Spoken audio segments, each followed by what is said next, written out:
All right, here we go, heading right on into our Wednesday afternoon now, officially on the downhill slide on into the weekend. Again, hopefully your Wednesday morning went well. It was another very humid start to the morning out there, of course, with that record rainfall we saw just 2 days ago. And well, even as we go through the day today, we're going to add a few degrees onto our daytime highs, right around 86 here in the Metroplex. But similar story, it's going to be a very humid afternoon, so do prepare for that. I'm still keeping it's a 20% probability of a stray shower or thunderstorm as we go through the afternoon. But again, no heavy rain, no flooding, none of those concerns as we go through the afternoon. So a little bit of good news with that.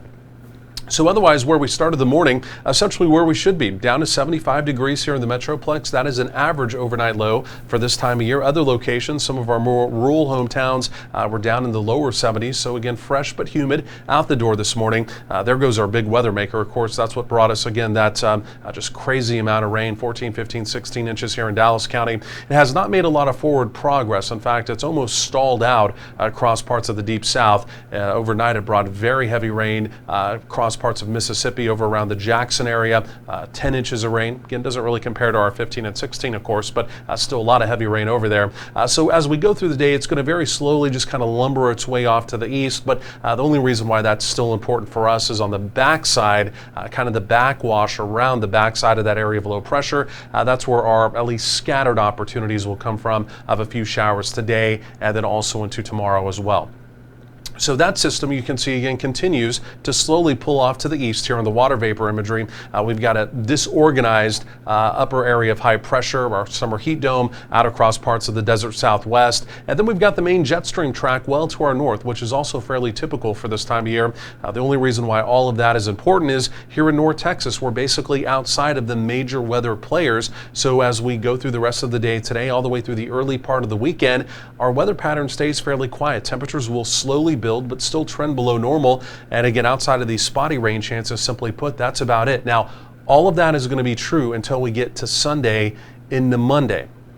And the way it looks right now, we are going to have a developing storm trough up across the northern tier. Storm trough never makes it anywhere down near North Texas, but it is going to push an August cold front. An August cold front is one that doesn't really have any cooler air with it, right? So an August cold front down into Oklahoma, possibly into North Texas, but it appears as though it's going to be the trigger for scattered showers and thunderstorms as we go through Sunday into Monday. And then the way it looks right now, depending on how the weather pieces of the puzzle shake out completely, we may have a rain chance almost every day next week. Now again, this would not be a widespread rain, this would not be for everyone, but again, rain chances will be there, and again, the pattern remains fairly unsettled with temperatures still, even next week, trending below normal. So this would not be a typical end of August in North Texas the way it looks right now. Even looking at future rainfall projections, again, you can see just the area of green showing up. Again, it's not a deluge of heavy rain, not really worried about the flooding opportunity, but again, is rain going to be in the forecast as we get into next week? Our temperatures are going to trend below normal.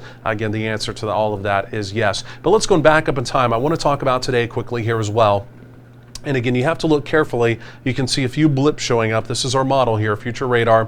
And again, you can see there's that 20% opportunity. A few splash and dash variety showers around. We're basically quiet overnight. Everything just dries right up. And then as we go through tomorrow with the heating of the day, there it is again. It's that 20% opportunity. Shower here, thunderstorm there. But again, like I mentioned, no heavy rain. And again, no real opportunity of flooding. So good news with that. So 86 today, nowhere near that record high of 106. Of course, we know all about those triple digits after this summer, don't we? And again, our coolest daytime high, by the way, ever for today's calendar date is 72 from back in 1966. So essentially nowhere really near that either. So 80s for daytime highs, might pop a couple 90s down in our southern counties. It's a 20% broad brush opportunity of, again, widely scattered showers as we go through the day, back down into the 70s. So it's a nice start to your Thursday morning. And then as we go through Thursday, temperatures will build by a couple more degrees. We'll basically be back in the mid to upper 80s. Could again still be a few lower 90s, mainly in our western counties and down in our southern counties. So going forward in time, it's that spotty opportunity today, Wednesday, tomorrow, Thursday, 20% shot, if you will, 86, 89, building to 90 by the time we get into Friday. Temperatures stay in the 90s through the weekend, below normal again for this time of year. But there it is by late Sunday into Monday, into parts of next week. Here comes that opportunity, kind of that unsettled pattern of rain and storms. And look at that, lower 90s going to the upper 80s by the middle parts of next week.